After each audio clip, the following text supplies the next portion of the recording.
This is a podcast which does not shy away from difficult and vulnerable topics, and we ask you to take care of yourselves when you listen. The content is of an adult nature, and we do swear at times.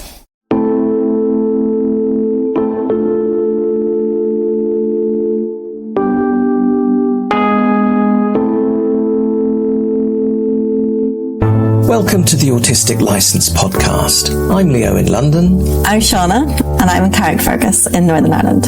We invite you to listen in on our conversations as we experiment with unmasking in an autistic space. We talk about what it means to discover we're autistic as adults, especially with established careers as therapists. We want people to know that autistic therapists exist and to broaden the conversation about neurodiversity. You're so welcome to join us, whoever you are and wherever in the world you are. We hope you'll find something of interest and connection here.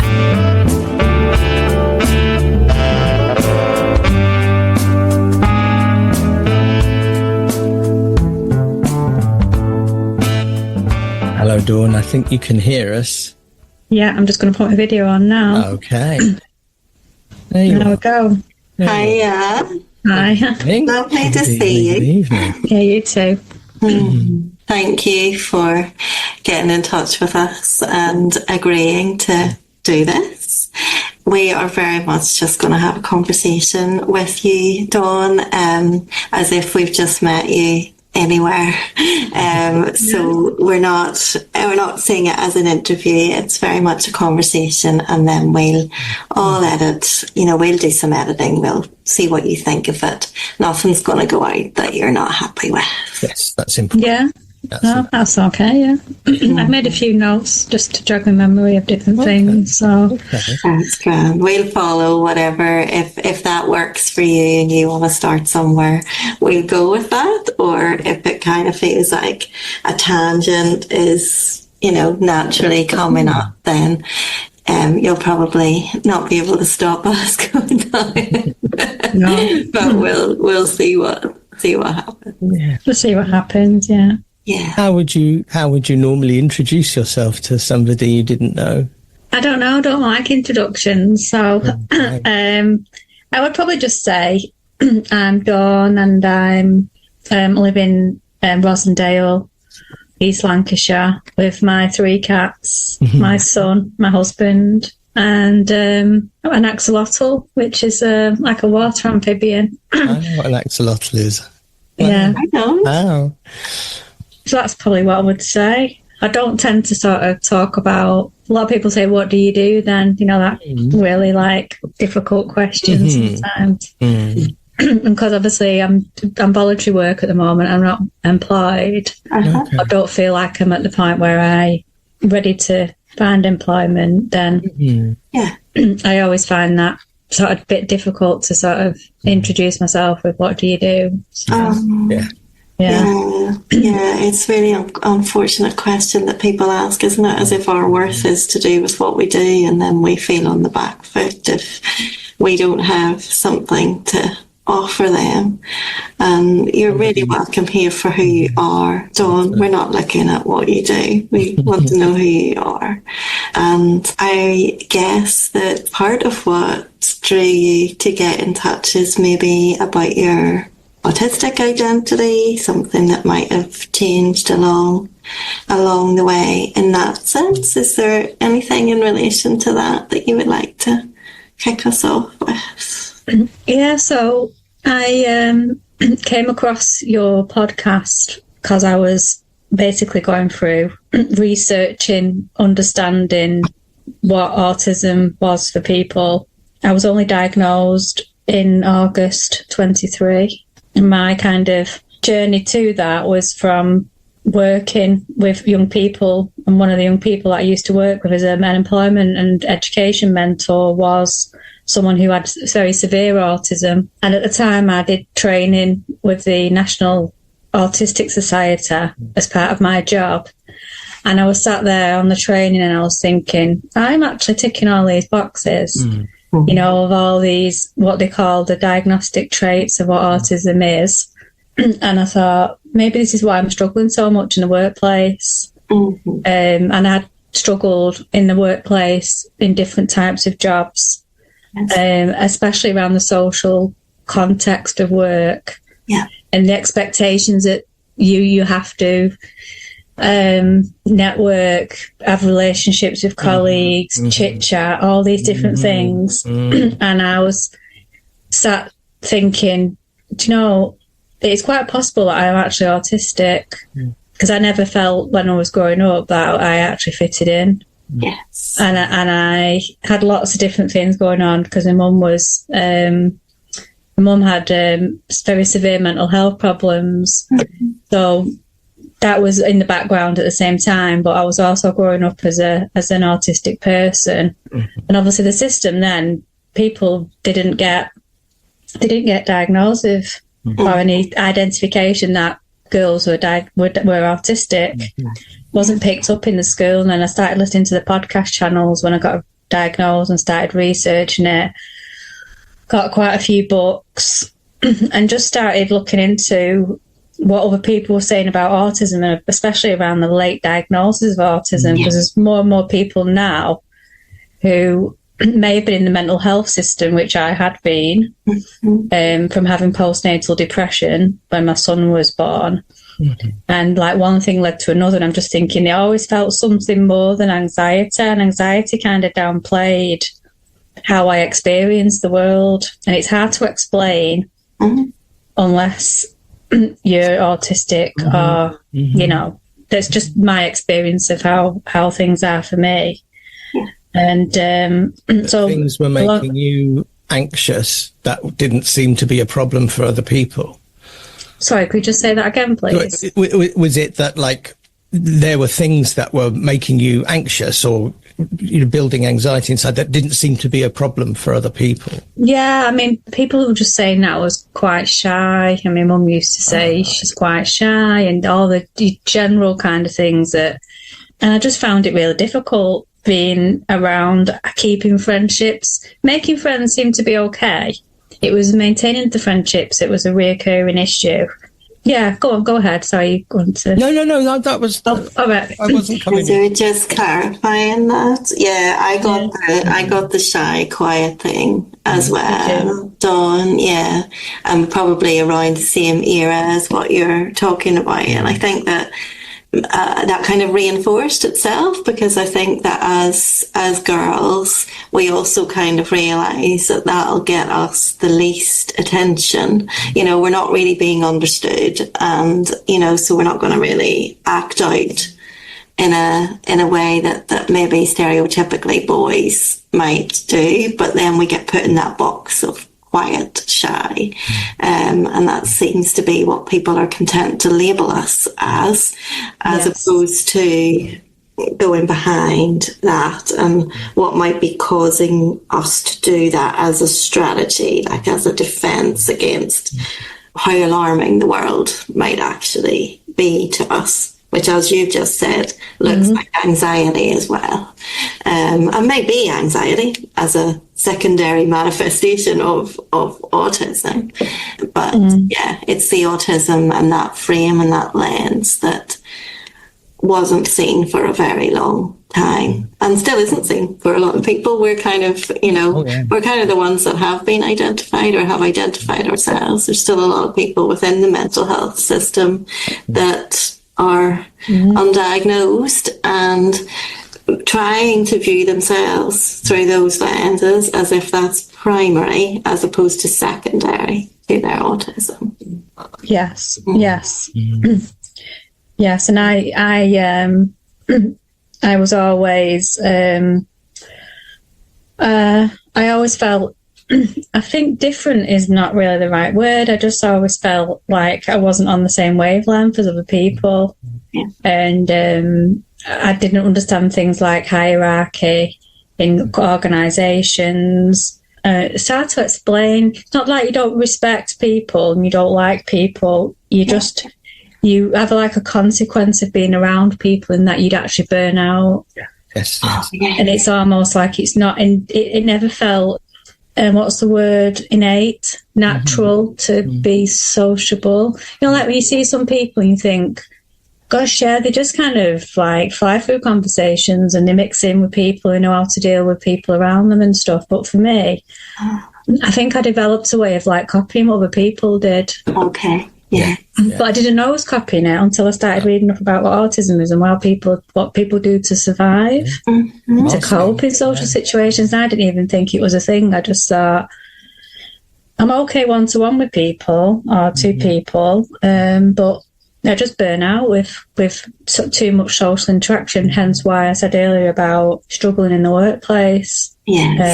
And the expectation that you're a human being, you're a woman, therefore you need to be able to do these, like what society requests you to be doing. And I always felt that I wasn't someone that was able to cope with those expectations.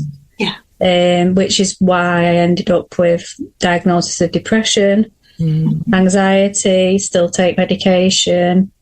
I'm really glad that I got the diagnosis when I did, but I'm also a little bit sad that my mum's still here, but she has dementia. I'm a little bit sad that my mum's not able to understand that I'm diagnosed now. Yeah.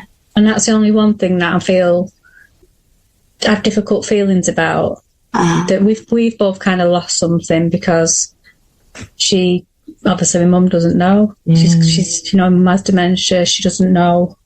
Yeah. She knows who I am, but we would never have a conversation and be able to say, I was diagnosed with autism, Mum, but in some ways I'm glad as well, because there's people who've been diagnosed now later in life and they've not actually had the parents around to share that with, or be in the life still with.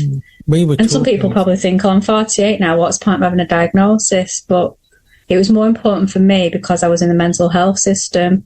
And then I started to hear people saying, a lot of people with autism as a woman at this age ended up with a diagnosis of personality disorder. And I just started thinking, yeah, it makes complete sense. And when you go through the menopause, everything just magnifies. Your anxiety, your mood, everything is more debilitating. It's funny that Shauna and I were having a conversation about grief and loss, and Shauna particularly was highlighting that there's a version of grief. You'll be able to explain this better than me, Shauna, but there's a version of grief that isn't about something that you've lost. It's about something you didn't get to have, and that's not somehow as valid. That struck a chord for me when you were just describing that loss of not being able to share that with your mum, for example, or and this is another very common late diagnosis thing, that you weren't diagnosed at an earlier stage and have that understanding then. These are just things that you don't have. It's not a loss of a thing. It's an ongoing absence, and that's grief too. Yeah, it is. It's like you can say depression, but you can also say, for me, it's more trauma, because life was quite traumatic in that not only was looking after a mum with quite severe mental health problems, I was also an autistic person growing up in a world that wasn't quite fitting with, and I always were like going against the grain of lots of things, and I was always challenging things, and I was always thinking, why are things the way they are? I don't gel with like the way things are set up in society. Why do I think like that? But everyone else seems to just kind of like accept it. Just get it. Yeah. If that makes sense. Yeah, it does. Absolutely. Environments, GP surgeries, places that you go into, buildings, the lighting, it's just, really intense. And that's another thing, that to go back to what you were talking about earlier about the experience of sociability, that it's quite, I share very much of what you were saying. I think many people do, that it's lovely to be with a person, or maybe even kind of two or three, but after that it burns energy at a ridiculous rate. But it's often seen, that part of autism is that we don't like small talk. We're bad at forming relationships or maintaining relationships. And those are all real struggles. But also there's the sensory overload of that kind of sociability. So it's not just that I struggle with knowing when to speak in a big crowd of people or how to insert myself into a social situation. It's also that beyond that very small group of people that we might be more comfortable with, there's sensory overload and in the moment burnout from that too. And yeah. And I found that as well with workplaces. Mm-hmm. The last 2 jobs were always in an open office, and it was like everybody was talking at the same level and all the sounds were competing for my attention at one time, and I was always wondering why am I so exhausted. And it was more than exhaustion. It's hard to explain. Mm-hmm. It's not like tired as in tired. It's like your brain is trying to work out what to listen to first, and it just can't do it. It's hard to explain. You might understand, but it's total overstimulation, isn't it? So many things firing at once and taking it all in, because and I think that there's a hyper empathy as well. That some of what that exhaustion is, not that you're even listening to every detail of every conversation, but your brain is picking it up, and then afterwards you realise that you've picked up things you didn't realise that you've picked up, and we hold them and we process them, and we just don't have the same kind of filters that non-autistic people seem to have in those environments, that they can just kind of tune in. We just take it all in, and then it takes another 6 hours before it's kind of processed through, just because there's so much of it.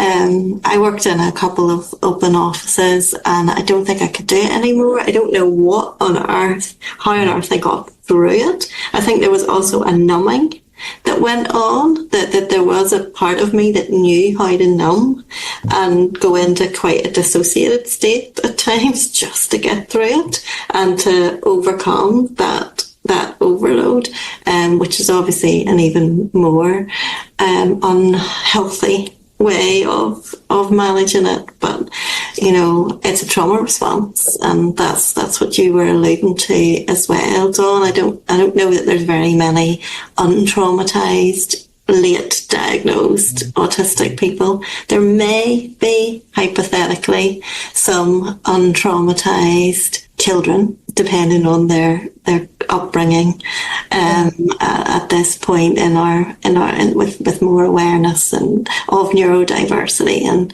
and maybe family systems that are more welcoming and affirming.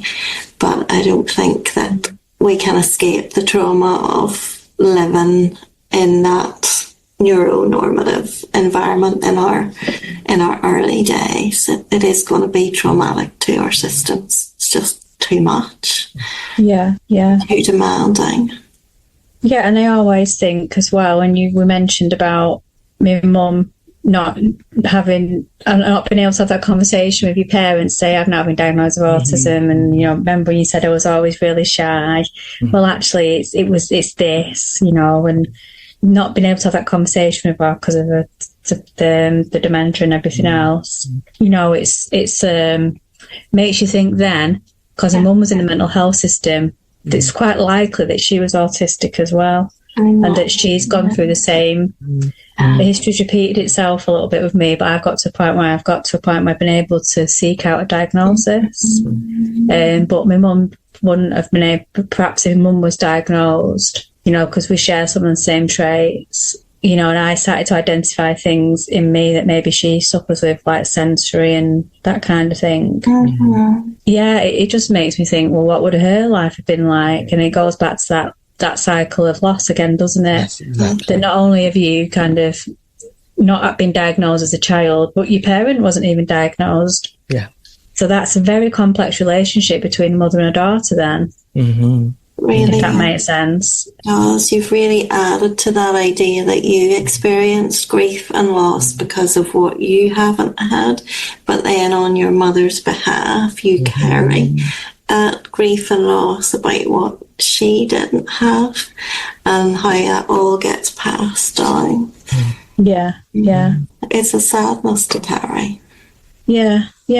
But this is been good for me, because I've been able to find a way of, this is my first conversation around speaking to people who understand and get how I might see the world as well. That's so important as well. And it's so, you're so lucky if you get to do that. There's, thank goodness that at least we're in an age where we can find each other on social media and stuff. But, because that would have been impossible even 20 years ago. But it's, I've said many times that it's such an enormous privilege doing what I do that most of my conversations are with autistic people, and they're about understanding each other. That's the whole focus of it. It must be, well, I think it must be. I had over 50 years of not having that experience, actually. And that's, it's so isolating. Oh, by the way, sorry, just as a sidebar, you said you were diagnosed in August. Do you have a particular anniversary? Is there a date? I do. I have my autism diagnosis on 23rd of August, 2023. So mine is the 5th of August, 22. So just a year before, really. Yes, yeah. That's my autiversary. Is that what they call it? Yeah. No, I just made that up, but I'm sure other people have said it before. Yeah, it would be good to talk about autistic community, because I imagine there's lots of people listening who are still finding it hard to access autistic community. That's probably why some people listen to us. It's possibly something that, that we're offering a sense of that. And, although you say, Leo, that you talk to a lot of autistic people, it is in a particular context. It is in a therapeutic context, and it's not as mutual as friendship, community connections would be. And I get that with you. You get that with me. Yeah. And there is a sense in which we would hope to make more of that possible in some way.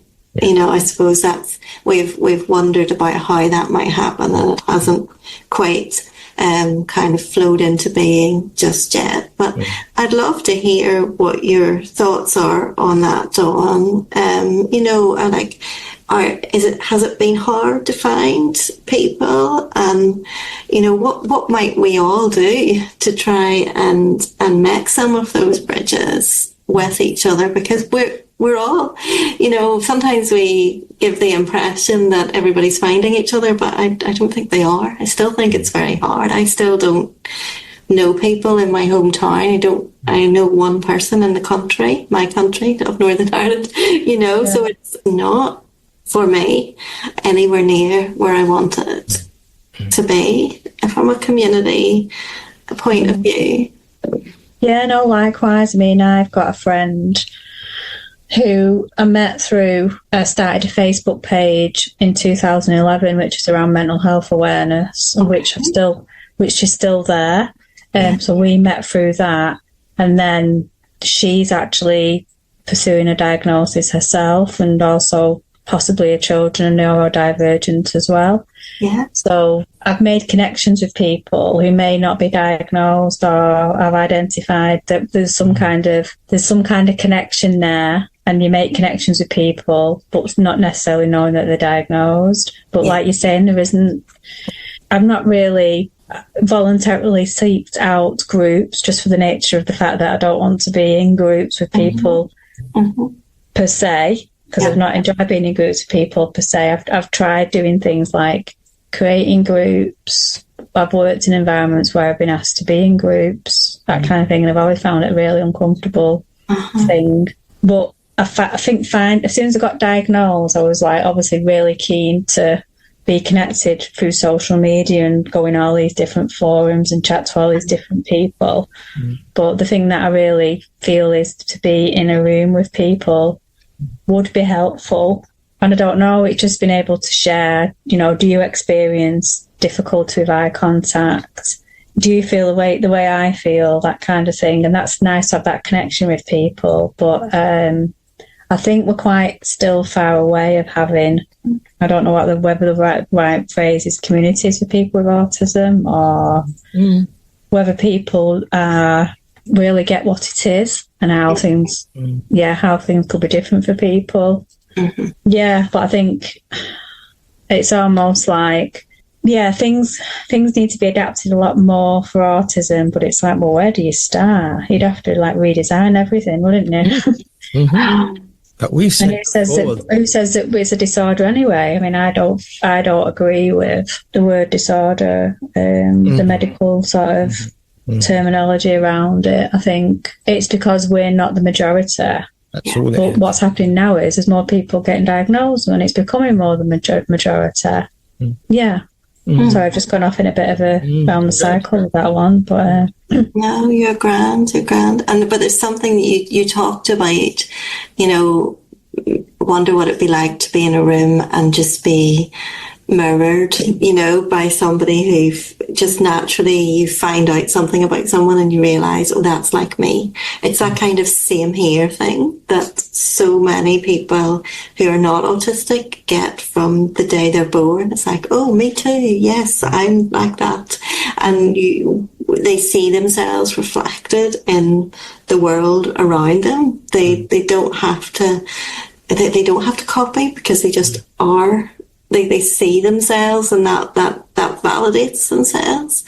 But I wonder if a point that you're also making is that so many of us have struggled in groups, and yet the natural first line of what to do about isolation is to form a group, isn't it? You said about you've tried to form a group, and we have talked about forming groups, and then we've come up against, what does that really look like for autistic people? How do you really do it? Because it's got to look very, very different, because autistic people are different. We don't naturally gravitate to groups, but what is it?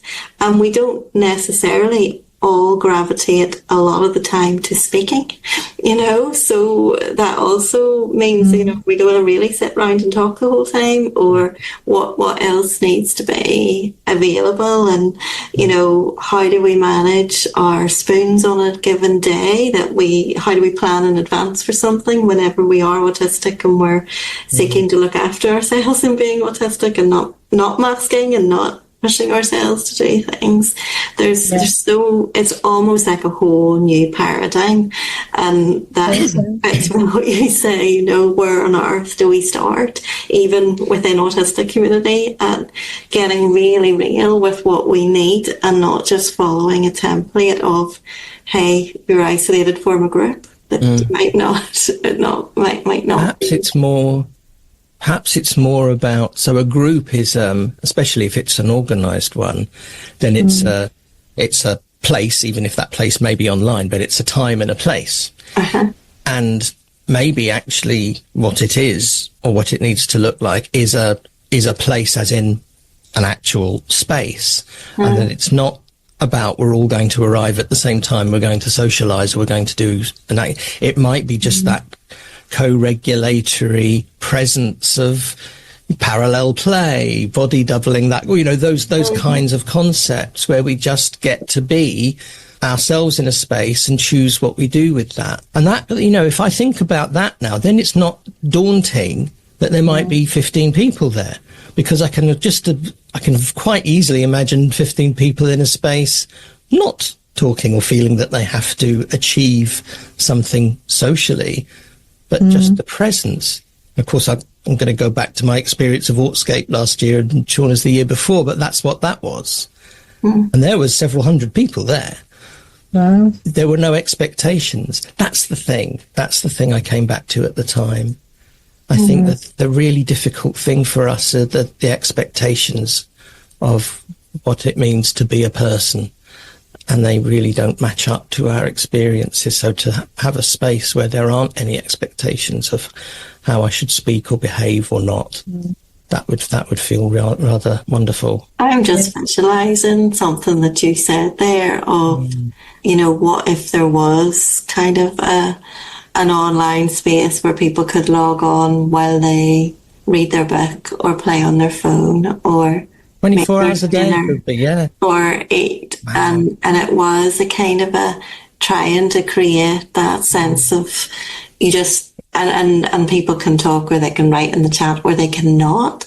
But actually we would get used to each other's faces and ways of being and the background, and that actually might be enough for us for quite a while.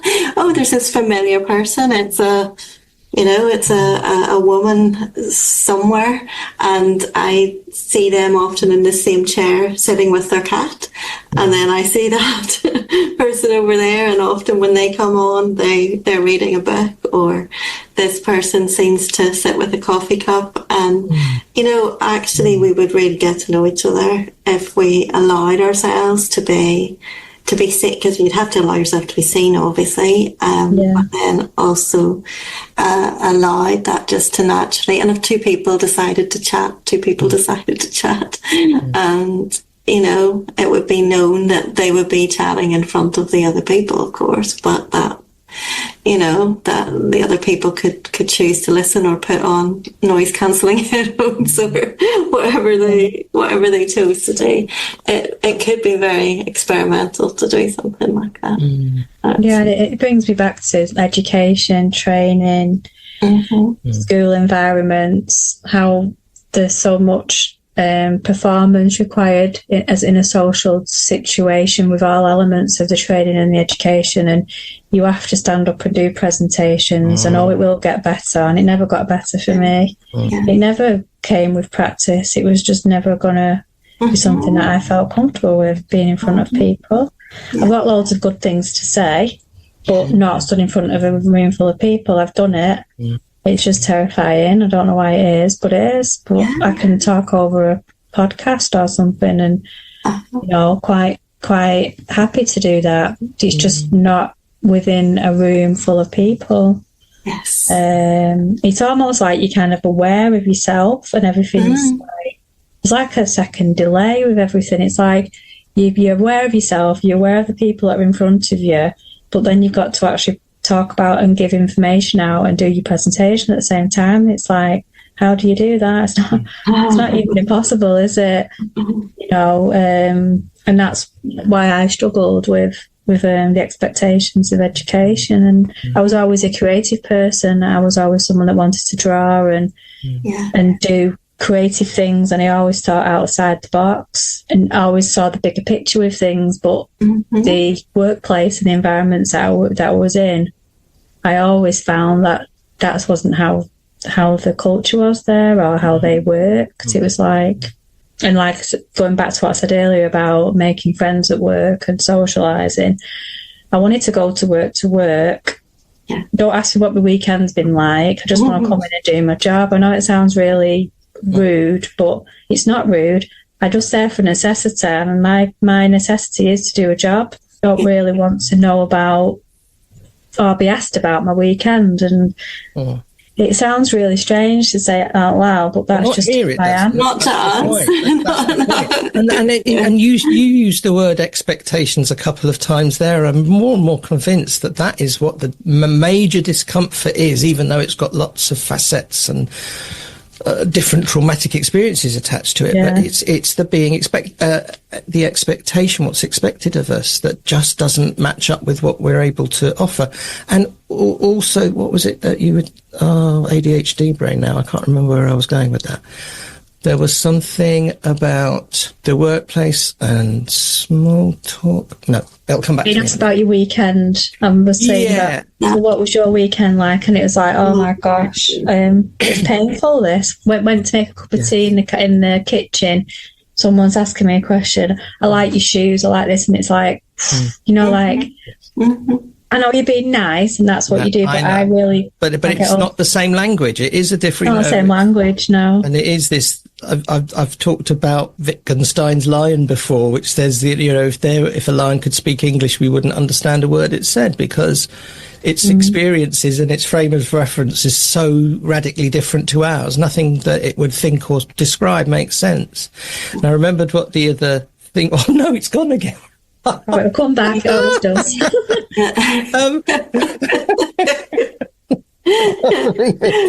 Write it down, you idiot. Was it about the weekend? No, not the weekend.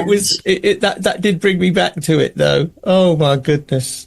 The other thing Dawn was talking about was about the thinking outside the box and the creativity and how it just, what it sounded to me was, it sounds like such a pity, you know, why that couldn't be brought out and welcomed. That's what I often think whenever I hear things like that. Like, there's always a place for that, and if a workplace doesn't have a place for that, then it's very out of balance. And I know lots of them don't, but you know, it's just a pity. It's just, you know, to think that wasn't plugged and you weren't allowed to, you weren't encouraged to show some of that. And you know, I think that's something maybe that in autistic spaces, those that do exist, maybe there's ways in which people enjoy showing things to each other. You know, it's like,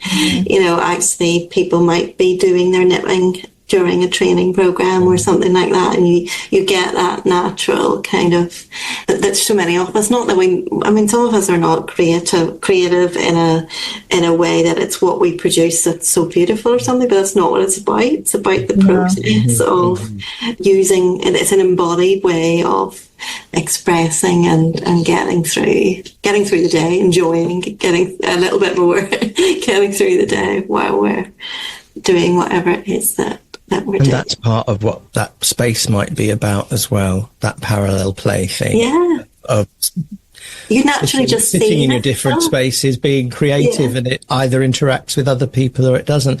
That does take me back to the point, and I did write it down this time, and it's not that big a deal. But when you were talking, Dawn, about that this is kind of okay, or there's lots that you want to say, but not in that immediacy of a lot of people, there is something that I hear so many autistic people talking about, that in certain contexts, it is so it's unbearable to be perceived.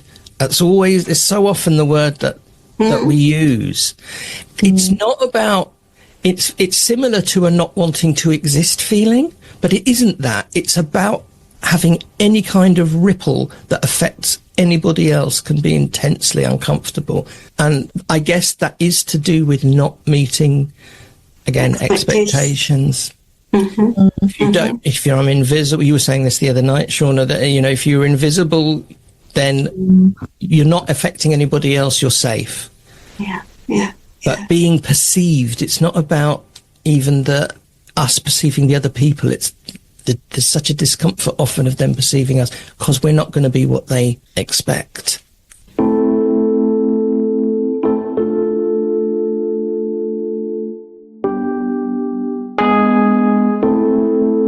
And only been able to read factual information. I'm always someone that likes to read factual information. I've always tried the books about, I don't know, made up stories. And I always get it confused between fiction and non-fiction. Fiction and non-fiction. Same. Fiction, I've tried, and I've never been able to get my head around anything fiction. I can't read it. I read in the same page several times, and I'm thinking, I'm not getting into this at all. It's got to be factual information. There's got to be a purpose having a conversation with somebody. It can't just be like, you know, weather, small talk. I know we have to do it to get through things, but it's like, can we just get straight to the point in the meeting? Do we have to go through all this? And that's what my brain's thinking as it sat there listening to everybody else. Yeah, and the sensory side of things was another major sign that I struggled. I couldn't cope with background noise, light, sounds, smells not so much, but fabrics, clothes have got to be soft, that it doesn't feel like you're actually wearing the fabric, you know, and everything's just got to be like comfortable, familiar. You know, I'm not a person that likes to do fashion. I just do my own thing, you know. But yeah, I felt when I was growing up that I had to follow fashion and trends. But now it's like, no, it's not me, really. Is there something, Dawn, something in, as you were growing up and as I was growing up, we learnt all this masking and this adaptation. It may not it's not really us any more than it is anyone. But because we had to learn to do it, then it makes it hard to see it in ourselves and for other people to see it in us.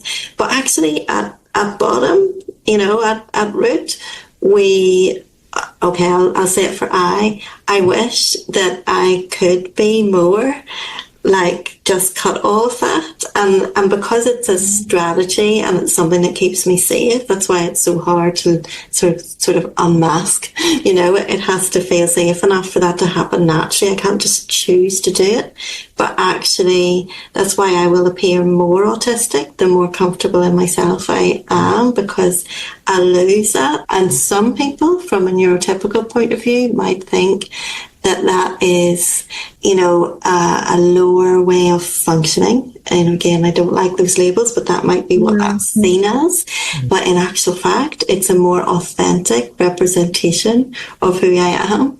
It's just that it's been covered over with all of that masking that's become, you know, we become professional at it, and it's then takes a long time to unlearn it and feel okay in ourselves, that we just naturally go into a room and don't put that on, you know, and it's not an attractive prospect to be judged more, but there's other parts of me that are kind of like, if I it will actually be a happier way of being if I can get to that in time. Yeah, and it's like, well, what is unmasking and what is masking as well when you're diagnosed late? I'm not asking that, I'm not putting that question out there to be answered, but I'm thinking, what actually is it? Because you've done it all your life, so therefore, how do you undo it? How do you undo it? Yeah. And what is that? What does that look like if you're unmasking? I mean, what is it? You've developed ways of feeling safe and surviving, but how do you then go about and be your authentic self? What they say, you know, your authentic self, or what is that? How do you grow into being your authentic self now at this stage in life? How do you find the rest of our lives when we do, if we're lucky enough to recognize that?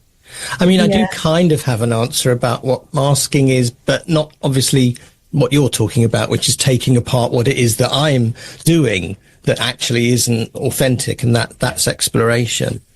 But when it's conscious, then we can choose to do it sometimes. You know, sometimes it's worth the energy of putting on that front, blah, blah, blah, because that's basically a social skill is what it becomes. But the important thing, I guess, for me is to create choice.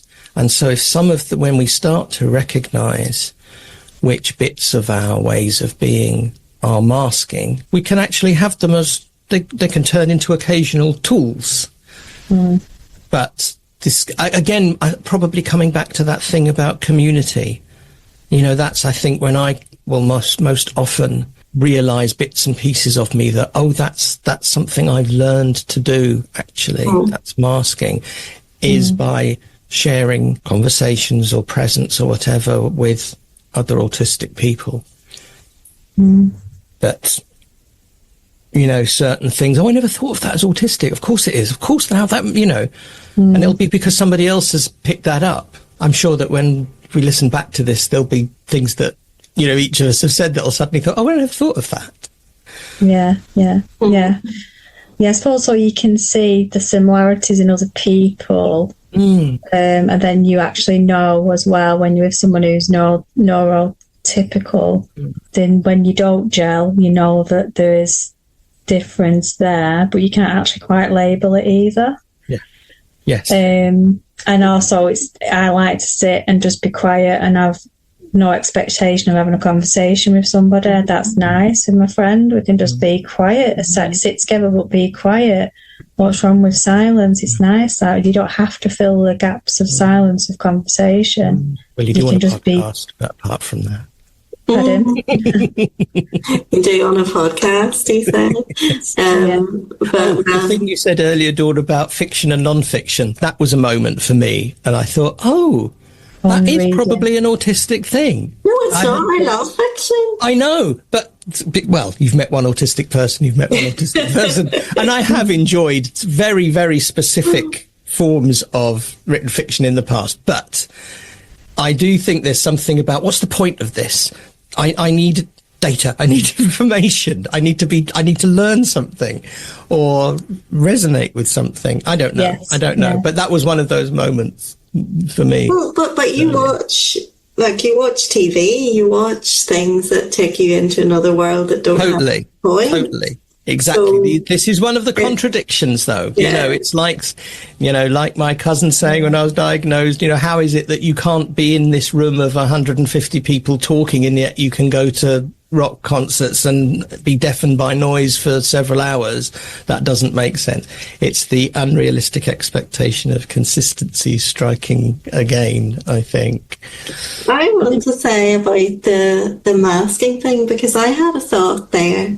I don't know. I really don't think that we have as much choice as sometimes you say, because I think so much of it is unconscious. But what I do think that helps is like being around other people who are like us and then subconsciously give permission, so it's like if we're only around neurotypical people and then we do that thing you were talking about at the beginning, Dawn, we might script things or practice things or copy things that they're going to do. But if we're around autistic people and they are normalizing movement in a certain way, or drawing while they're talking, not looking at us, doing whatever, going on their phones and not being offended if we go on ours, or then we get permission to do that, and then effectively we're unmasking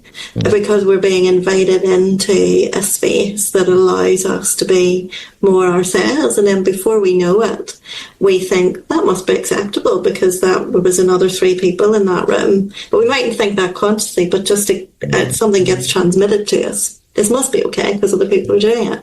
But if we've never had that, then we have to be invited in and initiated in. We have to be around people who... You're kind of describing what culture is. Culture, yeah. And maybe that's also part of the answer of what is autistic community, is really getting to grips with what autistic culture is, where those shared touch points are that aren't masked. And it's like when we were having another conversation and we were talking about the queer community being quite a long way ahead in, developing their identity, not that there's no struggles, but, that their identity and acceptance. There are cultures within that. There are subcultures within those communities, and we don't have that so well defined yet. What we have is a bunch of stereotypes, which we kind of have to fight against. But maybe that feels to me a really big part of what building that community would be. Yes, and seeing it represented.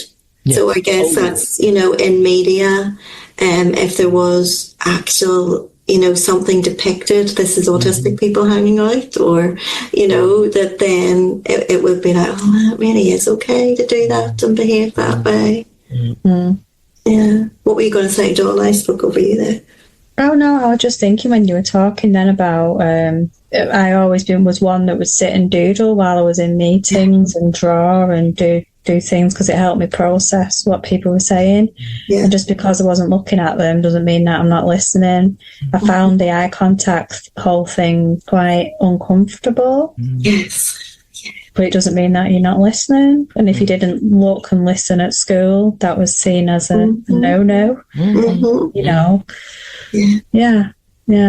That's right. It's something that as therapists, I think that I still have unlearning to do about, because of course you're taught as a therapist as well, you give eye contact and you encourage the eye contact. And I have no issue when I'm listening to somebody doing eye contact because I'm observing them and I'm observing all their whole way of being. But when I'm talking, I can't do it. Still can't do it. I'm not doing eye contact now. But even if sometimes online it looks like I am, I'm not. And I think that it's something that's so ingrained on us, the teacher saying eyes front, eyes on me, as if that makes a difference, really. Like we don't, but it's painful. It is actually painful. I can't talk if I'm looking in somebody's eyes. It just, nothing comes out.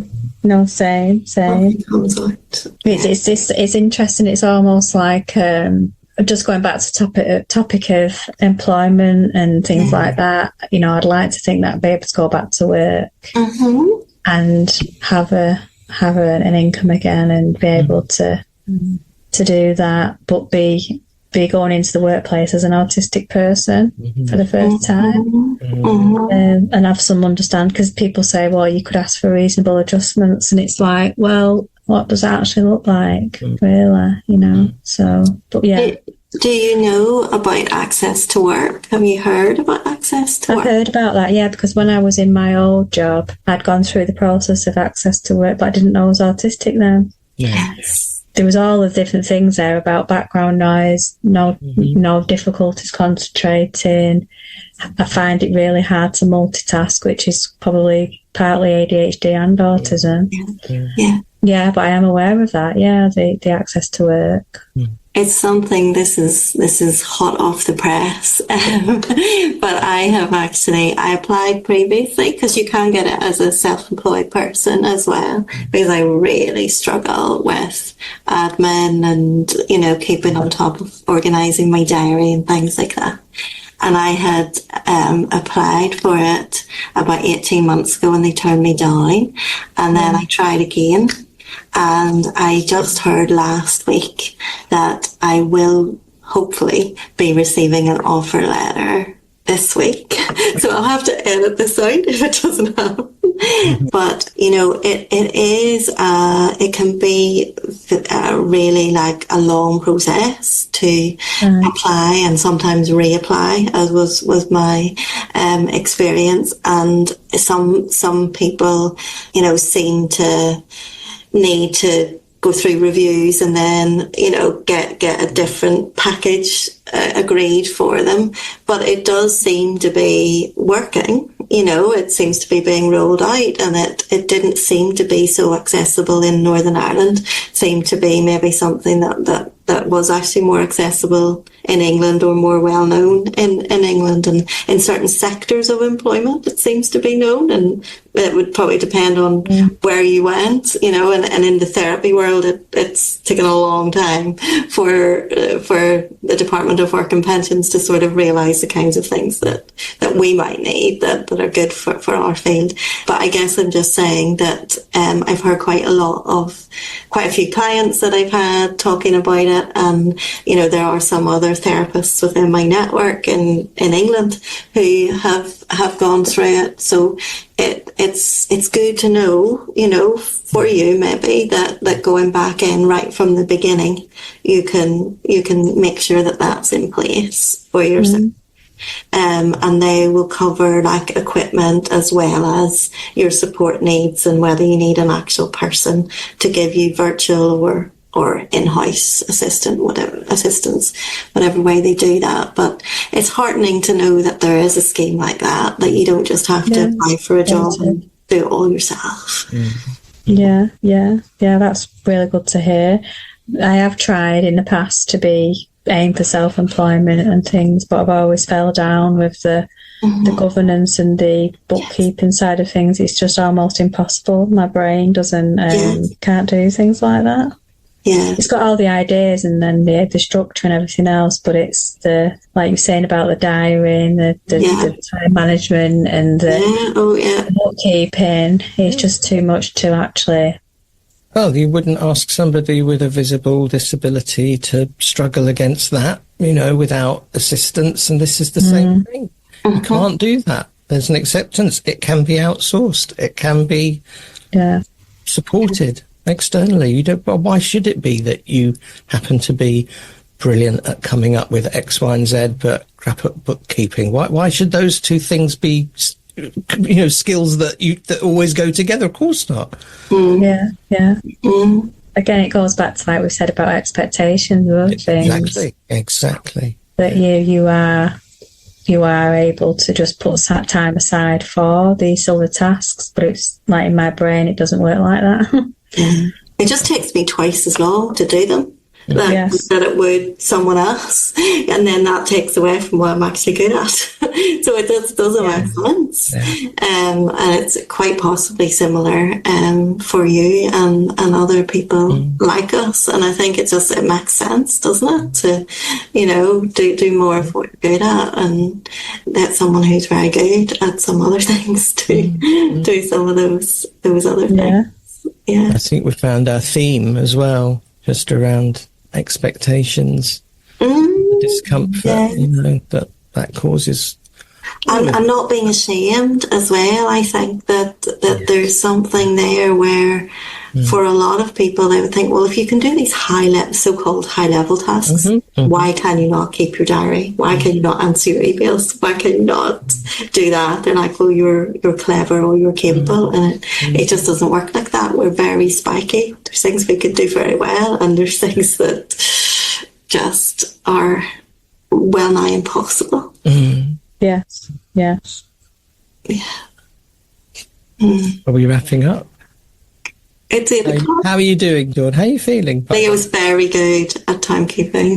That was very good. I enjoyed having a conversation about it, and I'm hoping as time goes by, I will find myself in the workplace again, whatever that looks like. It's just been able to sit with somebody that can get it, because a lot of the people you meet who work in employment support type stuff, they don't have the neurodiversity lived experience necessarily, which is not like they're not good at the job, it's just they don't see it through the same lens. So, there's a bit of a niche there for I think employment support. That's right. Thank you so much. Thank you. It's nice to meet you both. You too. Lovely, Dawn. Take good care. Thank you. Bye. Bye.